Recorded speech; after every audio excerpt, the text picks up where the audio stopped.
Во присуство на министерот за локална самоуправа Горан Милевски и на гости од бугарската општина Гоце Делчев со фестивал на танц, култура и традиција, беше одбележана завршницата на проектот Нашето заедничко минуто патека за заедничка иднина, со која е реконструиран објектот на мултикултурниот центар во Кочани.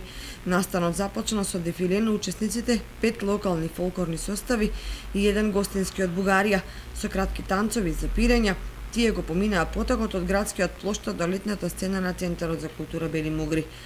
На присутните им се обрати градоначалникот на општина Кочани, кој го изрази задоволството што завршува проект од Интерек ИПА програмата за прекугранична соработка помеѓу Бугарија и Македонија, реализиран преку Центарот за развој на Источниот плански регион како водечки партнер и општина Гоце Делчев како втор проектен партнер.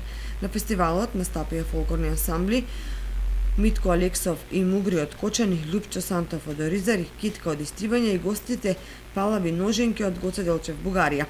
Со вечерашниот фестивал на танцот, културата и традицијата започна летната културна програма, што во наредните 2 седмици до празникот на Кочани Петровден ќе донесе 14 културни настани.